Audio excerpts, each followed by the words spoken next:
My philosophy has been attacked and criticized on from many angles, and I've encouraged this both from experts and from you know non-experts. YouTube is barely the tip of the iceberg in my exploration of other people's attitudes, and this has shown me that at least one thing is true: that my philosophy is unique and novel and needs its own name, and I call it relativistic skepticism. Now, I mentioned that a photon can be seen as a connection between its emitter and absorber, and this is based on a little thought experiment which unfortunately we know has holes. It brushes up against the edge of where relativity is not necessarily compatible, or at least it's not unified yet, with other things we know in physics. But if you recall, Kashify has been fond of saying time stops for the photon. But the interesting error here is that, general relativity says that an object with mass can't achieve light speed. Take an infinite amount of energy. Okay. But as you approach light speed, as we all know, the time of everything else appears to slow down. The time of everything else. Now, this is the weird thing about relativism, is that to everything else, your time seems to have slowed down. But whatever, for the photon, everything else seems to be slowing down.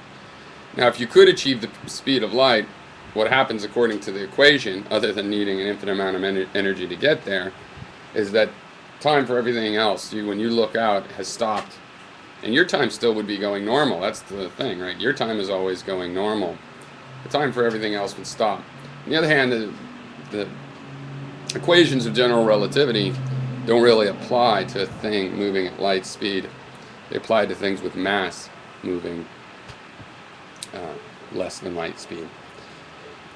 But still, as we could see, that the photon, if this was true, that in some sense time is moving for it, but everything else is frozen. And that would mean, just for the life of it, right, which is temporary, a photon is emitted and eventually it is absorbed, or if it's not absorbed, it just goes shooting off forever into space. But for photons that are seen, for example, they're absorbed by you. So between their emission and the reception by you,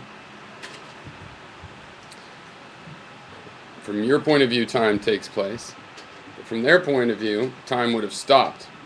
And the emission and the expansion, while happening at two different times for the photon, it would look like the same time, right? It would be receiving us. If there's any way that this picture could be true, then the photon is this connection. And that's why, in some sense, from the photon's point of view, two different time and space locations have been brought into one. And the photon is just a tiny event that happens actually in one little point of time and space, connecting these two things that for us are separated in time and space.